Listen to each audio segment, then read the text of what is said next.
Does Ahiru no Sora have poor animation quality?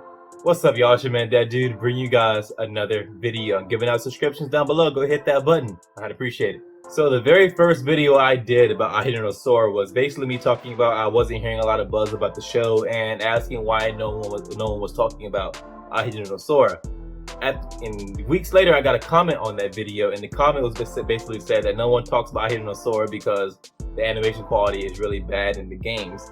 And at the time, I kind of dismissed it. I was like, nah, the animation quality is perfectly adequate for what the show is, and I kind of wrote that off. But over the next few weeks, like watching the episodes, I took a more critical eye towards the animation, especially the animation in games.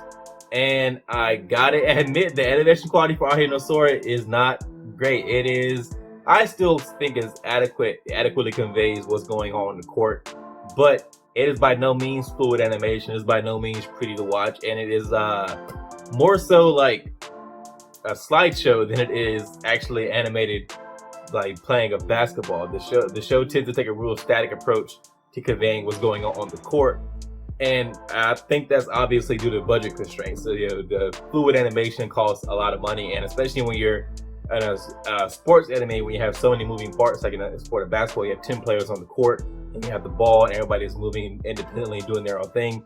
It will cost so much money to fluidly animate all those things going on in the court. So I cut the show some slack in that area, but I do have to admit that I am somewhat predisposed to enjoying Ahiru no Sora from the get-go because I am a sports fan. I like basketball, and so you give me a sports-themed anime, I am predisposed to enjoying it.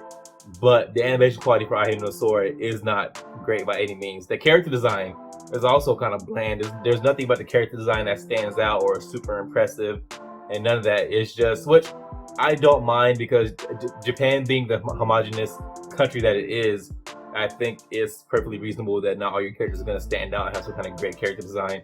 That doesn't surprise me at all.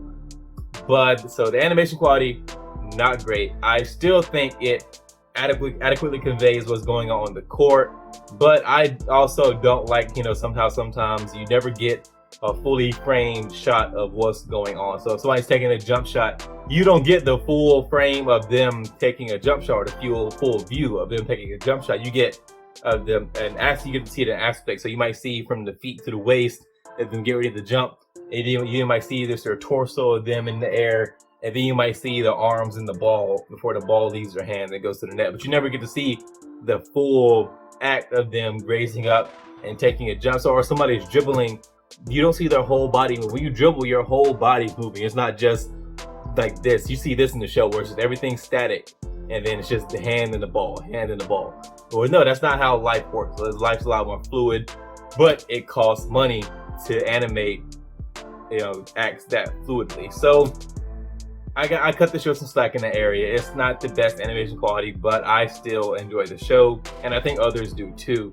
But I do think it's fair to say that the animation quality for Ahiru no Sora is not that good.